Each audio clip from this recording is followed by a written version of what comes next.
All right, back to the anxiety, back to school, stressful enough, but heading back to the classroom during the COVID-19 pandemic can certainly add to the back to school anxiety. So let's get child and youth therapist Tania DaSilva on your TV set, helping us with our kids and anxiety. And as I mentioned, this is something we deal with this time of year every year, but certainly compounded during the pandemic.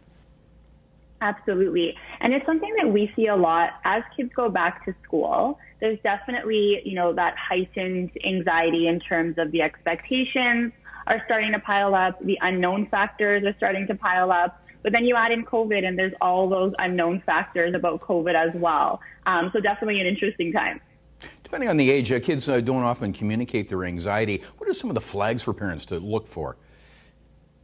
So it's funny because one of our main tips is always looking for withdrawal. But during COVID, we've all kind of withdrawn where we're staying at home. We're not really going out as much. So that's a little harder to notice now. But for our younger kids, definitely any emotional backsteps, any behavioral outbursts, if we're already starting to notice that in their conversation, we're starting to hear, I don't want to go back, or a whole lot of questions about school, that can be a marker that they're starting to worry about it. And a super easy one is if sleep disturbances are starting to happen, changes in their appetite and just overall demeanor, definitely something to pay attention to. Okay, so once we notice this and we know it's a thing, how do we best address it as parents? So we do this in a couple of different ways, but we always start off with creating a space of vulnerability and validation. So having those regular conversations about what they're feeling and how they're feeling, and really talking about, this year is going to look different. And we all know that. We're not really sure what it's going to look like. So normalizing the fact that we're all figuring it out as we go. I find something that's worked really well is even playing back to the health ministers and, the prime ministers, when they're talking, their information is changing day by day too. So we're not expecting a lot from our younger kids other than just kind of going with the flow and tapping into their resiliency. So doing this regularly is important, like family meetings you recommend?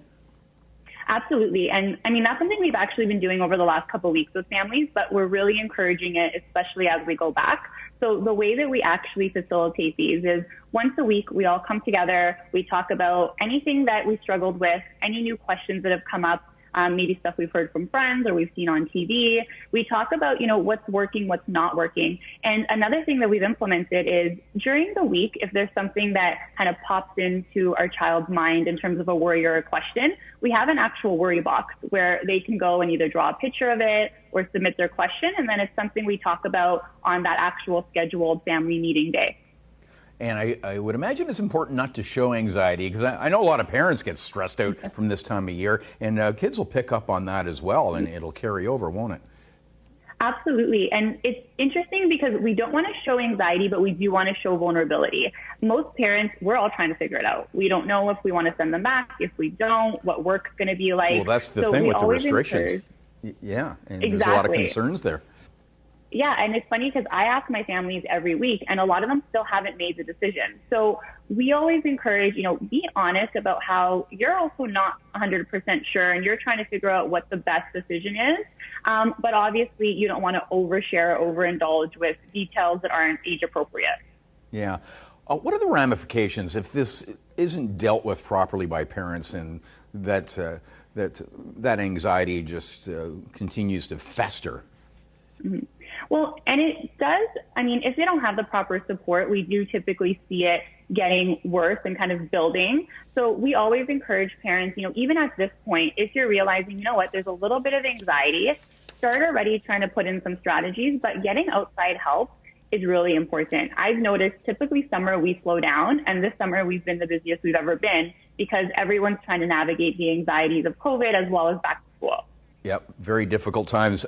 Thanks for the great advice, and there's more advice. We're going to connect all your socials at chch.com. Thanks so much for joining us, Tania DaSilva. Thanks for having me.